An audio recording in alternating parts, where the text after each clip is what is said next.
Hey everybody, it's a midweek look at our new trash bin bag, whatever you want to call it, VermiBag. I did throw some coconut coir and peat moss, like spent little bits moistened down over the top because it was drying out quite a bit. But I have also peeked in and it looks like some worms are working in, so I wanted to show you what that looks like.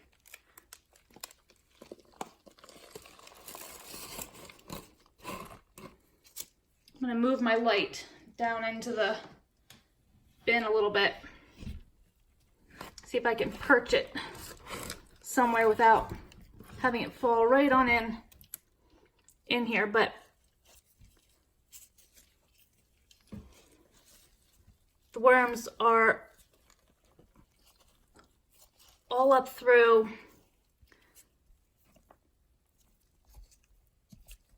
the root veggies. They're even around the broccoli, the coffee grounds,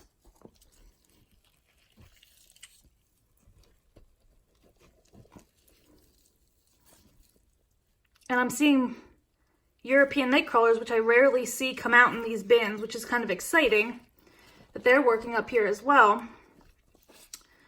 See, my onion is starting to sprout, which I thought would probably happen. But honestly, it seems to be working because there are worms all throughout here, around all the food sources. And after I added some of this coconut coir and peat moss, the moisture seems much, much better. So I just wanted to make sure I got it to this video in time. So this is just a little midweek look, and we'll be back for a full look here shortly, but so far so good. We might just have a successful trash bin. I'm quite excited. I can't wait to see how it goes. So be back in a few days and you can see the whole thing for yourself. Okay guys, so I know you're eager to see the full update of the VermiBag Max trash bin, but I wanted to first peek in on the Mini and see how they were getting along with the coffee grounds that we fed them. So we're gonna start here for the full update. I'm gonna take this cover off.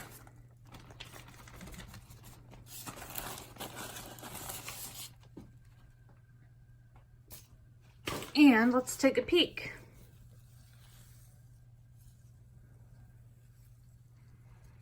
I can feel the warmth coming off of this. And I'm pleasantly surprised that even though coffee grounds tend to dry out, and you can see the top of this system is dried out a bit, the worms are all throughout this top area where we fed the coffee and the leftover peat moss and coconut coir. Springtails are in on the action.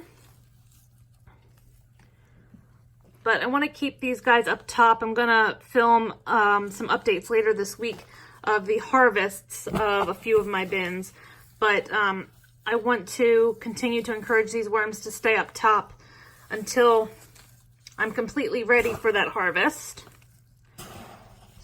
So, I will say I'm in general pleased. It is definitely a little bit dry, but all in all, it's doing just fine. So, I have a container full of coffee grounds, and I just grabbed the wrong one. I have an empty one in here as well. But I have this one, and this one is full of used coffee grounds, filters and all, and it's nice and wet. You can even see some residual moisture in the bottom there. And I'm going to spread all of this coffee. That's a very good amount of coffee across the surface here. Kind of want to spread it out so these worms will get working on it. And then I'm just going to top it with some crushed oyster shell. So we'll give nice healthy sprinkling of this. It's good for a pH buffer, grit for our worms, all of that good stuff. And the final thing I'm going to do is top this off with some more bedding. And I'm actually going to cut a piece of bubble wrap kind of to size to lay across the surface to hold the moisture in. I've been seeing people doing that recently with the urban worm bag as well as the VermiBags, and it's been really effective. It keeps the worms right up top, which is exactly where we want them. So let me get a little bit of the leftover peat that I have. We will add that up top here, moisten it down, and put the bubble wrap on top. And then we'll go over and we will take a peek at the full update on the VermiBag Max trash bag. Okay, so I filled this almost to the brim with this dried peat moss. I sprinkled some more oyster shell because of the acidity that can be carried by the peat moss. We don't want it to get acidic and the worms to struggle. And then I'm going to top it with some water that I have here. And I'm going to sprinkle it carefully. I kind of encourage you to moisten your bedding first as opposed to adding water, because it always risks adding too much. Kind of a do as I say, not as I do type of thing. But I think this moisture will be pretty good, and I'll check on it. If it isn't suitable, I can always come back and add more later. And then I just cut this thin piece of bubble wrap to lay across the surface that will help hold that moisture in, and as it warms up, if any condensation works its way up, it will be held right below the bubble wrap. I did put the bubble side down. That also allows for some airflow in case any sort of ammonia or things like that would be released by the food decomposing, that it can escape. That's why I also left plenty of room around the edges. I will throw these paper toppers as well across this added way to hold in moisture. And I think this should be a good next step to get all these worms all the way up to the top, so in a few days I can do a harvest. So now let's go over and do the full update on the VermiBag Max trash bag and see how they got along after that midweek look. Everything looked like it was going well, but I'd like to follow up, see if it's still working the way we would like, and I think I might add some bubble wrap across the surface of that as well to keep the worms up at the top and to prevent the food from drying out. Okay guys, and here we are with the VermiBag Max trash bin. And right away, I'm seeing worms, which is super encouraging. I did not think that these root veggies would break down enough for them to really get up into it, but I think because I moistened it down really well, we were able to get quite a good number of worms all the way up to the surface, and I actually had no liquid seep through the bottom, which I was surprised about as well. But this is just teeming with worms right where we want, right up top. You know, they're on the underside of these egg crates.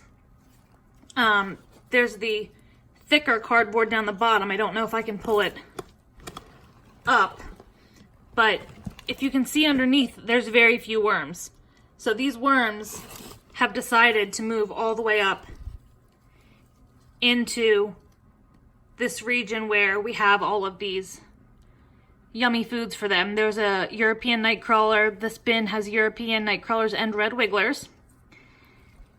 And we had this other box. Not sure if they got in here, but it looks like we did in fact get a few of them in here.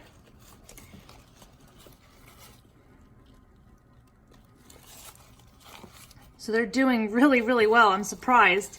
It certainly doesn't look as pretty as if you kind of blend up your scraps or you shred up your cardboard. However, this kind of goes to show that it's possible. I'm gonna try to take this out of here. It is definitely possible, and the worms can do really well in an environment like this. So we'll also look in the back here, because I know there was celery that was in whole pieces in the back, and I don't see any signs of it. See some seeds from something. But the worms have really gone all through this. I mean, look at that.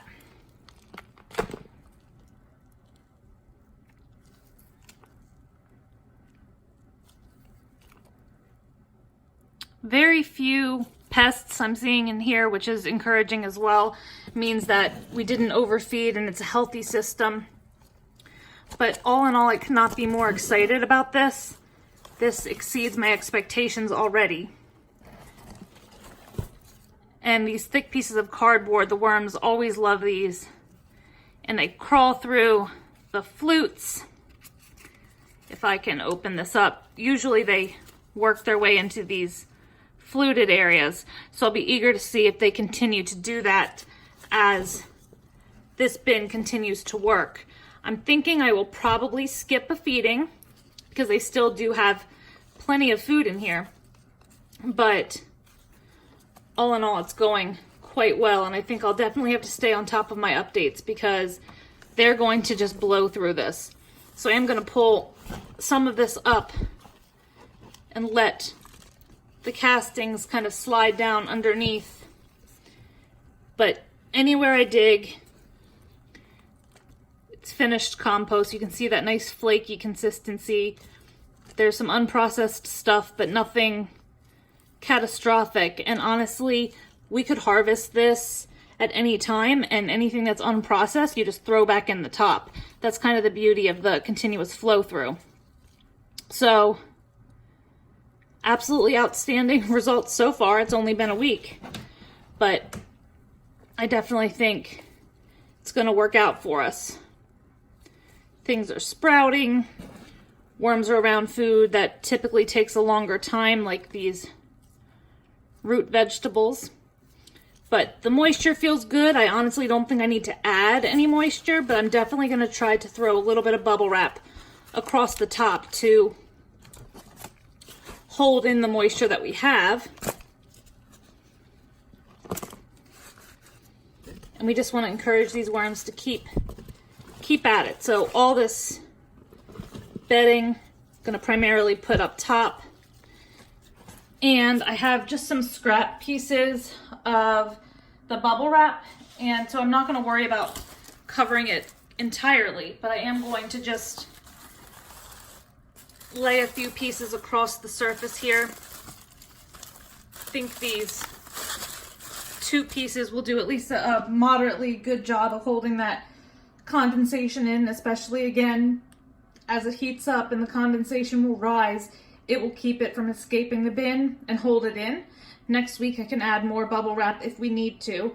And just like the mini, I will keep an eye on the moisture, and if I need to add more in the meantime, I certainly will. But so far so good. It's pretty incredible how quickly they worked into that unfrozen food. So let me know what you think. Drop those comments below. Like this video. Subscribe if you'd like some more content from me. And join me tomorrow at 7:30 p.m. for a live stream where we can talk all things worms, cocoons, my new series I'm coming out with on worm bin basics, focusing on hatching cocoons since that's my new little venture. So be looking for lots of new content coming out from me shortly, guys, and I'll talk to you real soon.